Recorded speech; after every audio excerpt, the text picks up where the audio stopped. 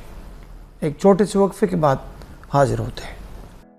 ناظرین اکرام، وقفے کے بعد حاضر خدمت ہے. قاری اللہ مدنی صاحب، میں چاہوں گا آپ بھی اس پہ بات کریں کہ ہم بے دریغ اپنے وسائل کو تباہ کر رہے ہیں. آنے والی نسلوں کے لیے ہم کیا چھوڑ کے جا رہے ہیں، اور اسلامی تعلیمات کے تناظر میں ہم نے اپنی نسلوں کو اور اپنی فصلوں کو کس طرح محفوظ کرنا ہے؟ ڈاکٹر صاحب، جس طرف ہم جا رہے ہیں وہ تو یہ کہ زرخیز زمینیں جو ہیں وہ تو یا ہاؤسنگ کالونی کی نظر ہو رہی ہیں، کارخانوں کی نظر ہو رہی ہیں، اور جو کچھ بچ جاتا ہے وہ سیلاب کے اندر بہہ جاتا ہے. اللہ، پہلے سیلاب آتا تھا 8-10 دن سیلاب کا پانی موجود ہوتا تھا، پھر جو ہے نا وہ معاملات جو ہے نا وہ معمول کے اوپر آ جاتے تھے. اب گزشتہ سیلاب کا پانی سندھ کے بعض علاقوں میں کئی مہینوں تک باقی رہا جی یہ، اور انفراسٹرکچر سارا تباہ ہوا، سڑکیں تباہ ہوئی. اس میں اب اس صورتحال کے اندر ہم یہ سمجھتے ہیں کہ اگر ہم نے بر وقت ان کا تدارک نہ کیا تو آنے والے حالات اس سے بھی خطرناک ہو سکتے ہیں. جی ہمیں 2 مسائل کا سامنا ہے. ایک تو یہ ہے کہ جو گلوبل وارمنگ ہے، بے وقت اور یا ضرورت سے زیادہ بارشیں ہیں وہ، اور دوسرا خطرہ جو ہے وہ انفراسٹرکچر کی تباہی ہے. اور ان دونوں مسائل کو جو ہے وہ ہم نے کنٹرول کرنا ہے. اب اس میں ہمیں جو ہے بہت ساری چیزوں کی طرف تو محترم ڈاکٹر قبلہ ایاز صاحب نے اشارہ فرمایا. بنیادی چیز تو یہ ہے کہ ہم ماحولیات کو نصاب کا حصہ بنائیں، اور چھوٹی عمر سے اسکول جانے والے بچے جو ہیں ان کو یہ بات سمجھائیں. ظاہر ہے کہ وہ پالیسی نہیں بنا سکتے، لیکن جو کچھ ہو رہا ہے اس کا ادراک ہم انہیں دے سکتے ہیں، یا یہ کہ ان سے جو موجودہ خطرناک صورتحال ہے اس سے بچنے کے طریقے ہم ان کو بتا سکتے ہیں. تو یہ بنیادی طور پر ایک اور جو چیز وہ یہ ہے کہ ہم اپنے میڈیا کو اس مقصد کے لیے استعمال کر سکیں. مساجد کا بھی اس میں اہم کردار ہے، مدارس کا، علماء کا کردار ہے، لیکن ان کی بات محدود ہوتی ہے. اس کا ایک دائرہ ہوتا ہے، وہاں سے آگے ان کی بات نہیں جاتی. جہاں تک میڈیا کا تعلق ہے اس کی کوئی باؤنڈریز نہیں ہے. پشاور میں ہم بات کرتے ہیں وہ دنیا کے آخری کونے تک پہنچ جاتی ہے. جی، تو میڈیا جو ہے وہ اس کا استعمال ہونا چاہیے. اور بہت سارے لوگ جو ہیں یعنی وہ اس کے خواہش مند بھی ہیں. اور ہماری تو خوش قسمتی ایک لحاظ سے یہ بھی ہے کہ اس وقت ٹیکنالوجی نے اتنی ترقی کر لی ہے کہ بہت سارے مسائل ہمارے بہت کم خرچ میں اور بہت کم وقت میں حل ہو سکتے ہیں. مثلاً غذائی مسئلہ ہے تو جو جیسے کہ ڈاکٹر صاحب نے فرمایا ٹنل فارمنگ ہے جی، اس سے اریگیشن جو ہے وہ ڈرپ اریگیشن، اور اسی طریقے سے دوسرے جو ہے نا جدید طریقے جو ہیں اس کے انرجی کا جو مسئلہ ہے. پہلے ہم کوئلے کے ذریعے پاور ہاؤسز چلاتے تھے، تو اب جو ہے نا سولر انرجی آ گئی، ونڈ انرجی آ گئی، نیوکلیئر انرجی آ گئی ہے. تو یہ وسائل جو ہیں ان کو ہم استعمال میں لائیں، اور اس کے لیے من حیث القوم کام کرنے کی ضرورت ہے. یہ صرف حکومت بھی نہیں کر سکتی، اور صرف عوام کی جو ہے نا یہ بس کی بات نہیں ہے. اس کے لیے پالیسیز بنانے کی بھی ضرورت ہے, قوانین بنانے کی ضرورت ہے, لیکن کوئی قانون اس وقت تک اپنے مطلوبہ نتائج نہیں دے سکتا جب تک کہ عوام کے اندر اس کے بارے میں شعور پیدا نہ کیا جائے, آگاہی پیدا نہ کی جائے. آج کل ٹیکنالوجی کا دور ہے, ہر بندے کے پاس تقریباً جو ہے اسمارٹ فون موجود ہے, اور یہ مثلا ہمارا یہ پروگرام جو ہے یہ کتنے لوگ جو ہیں اپنے موبائل فون کے ذریعے وہ دیکھ سکتے ہیں. تو شعور پیدا کرنا بھی اب پہلے کی طرح مشکل نہیں رہا, بس صرف اس کے لیے جو ہے نا ایک جذبے کی ضرورت ہے اور کمٹمنٹ کی ضرورت ہے. اور ہمارے جو سائنسدان ہیں وہ بھی اس کے اندر بہت بڑا رول ادا کر سکتے ہیں. میں نے بارہا یہ بات کہی ہے کہ ہمارے یہاں پہ پانی کی ری سائیکلنگ کا کوئی تصور اب تک ہم نے اڈاپٹ نہیں کیا, حالانکہ بہت سارا پانی جو ہے بہت بڑے بڑے جو ہے نا ادارے ہمارے چل رہے ہیں. مثلا صرف ایک پشاور شہر کے اندر کتنے کروڑ گیلن پانی روزانہ جو ہے وہ استعمال ہوتا ہے جی, اور یہ ضائع ہو رہا ہے. جی ہاں, وہ بلکہ دریاؤں کے صاف پانی میں مل کے دریاؤں کو بھی آلودہ خراب کر رہا ہے. تو اس پانی کو, اس استعمال شدہ پانی کو روک کے ری سائیکل کر کے ہم استعمال کر سکتے ہیں, اور دنیا کے اندر بہت سارے ملکوں نے اس کا تجربہ کر لیا ہے. تو یہ میرے خیال میں ہماری بہت بڑی ذمہ داری بنتی ہے. اس کو چونکہ میں نے پہلے بھی کہا کہ بگاڑا ہم نے اس ماحول کو بحیثیت انسان, تو اس کو بنانے کی ذمہ داری بھی سب سے زیادہ ہمارے اوپر آتی ہے. اور ڈاکٹر گوہر علی صاحب, میں یہ بھی آپ سے سوال کروں گا کہ آپ کا ادارہ ماحولیات کو صاف کرنے میں کتنا کردار نبھا رہا ہے؟ جی بہت شکریہ سر. اس سوال کا جواب دینے سے پہلے میں تھوڑی سی آپ کے ساتھ دو تین جو فگرز ہیں, سائنٹیفک فگرز, وہ شیئر کرنا چاہوں گا, اور سر کی جو گفتگو کی اسی کی مناسبت سے جو میرے پاس ایک رپورٹ پڑی ہے global risk index, global climate risk index. یہ جرمن واچ جرمنی کا ایک ادارہ ہے, اور انہوں نے یہ رپورٹ شائع کی ہے, اور ہر سال یہ شائع کرتی ہے کلائمیٹ چینج پہ. اس کے حساب سے جو سوشل میڈیا پہ اور جو مین اسٹریم میڈیا ہے, ان چیزوں کو ہمیں ان چیزوں کی تشہیر کرنی چاہیے تاکہ لوگوں کو پتہ چلے کہ یہ ایشو جو ہے نا یہ کتنی سینسٹیو ہے. یہ لکھتے ہیں اپنے رپورٹ میں کہ 1947 سے لے کر اب تک پاکستان کی 1947 میں پاکستان کی جو فارسٹ کی جو اوورآل کوریج تھی وہ 30% تھی یا 33% تھی, اور آج جو ہے نا وہ صرف 3% رہ گئی ہے. تو ظاہری بات ہے جب فارسٹ آپ کی کٹ رہی ہے تو تباہی کے دانے پہ ہے, اگر ہم نے اس پہ غور نہیں کیا. ٹمپریچر کی اگر ہم بات کریں تو ٹمپریچر 1980 میں یہ تھا 24.5, اور آج جو ہے نا وہ 25.5 پہ پہنچ گیا ہے. 0.9 سینٹی گریڈ جو ہے نا 2023 میں جو ریکارڈ کی گئی ہے ایوریج ٹمپریچر پاکستان کی, تو اس میں سے جو 0.9 سینٹی گریڈ کی جو اضافہ ہوا ہے, ظاہری بات ہے اس سے گلیشیئر بھی پگھل رہے ہیں, اور اس سے جو ہماری سی لیول جو ریزنگ ہے وہ بھی تقریباً 30 to 50 سینٹی میٹر وہ ہوئی ہے.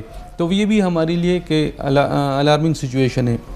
اسی طرح اگر میں اور بھی اس سے مثالیں دے دوں, جیکب آباد جو ہمارے سندھ کا ایک شہر ہے, وہاں کی جو پچھلے سال کی ٹمپریچر تھی گرمیوں کی وہ 52 سینٹی گریڈ تک پہنچی تھی, جو انسان کے لیے ناقابل برداشت ہے. جو انسان کی جو نارمل باڈی ٹمپریچر ہے وہ 37 سینٹی گریڈ تک ہے, اور یا 100 یا 98 فارنہائٹ, اور یہ پہنچی تھی کوئی 126 فارنہائٹ یا 52 سینٹی گریڈ تک. تو یہ بہت زیادہ ناقابل برداشت ہے.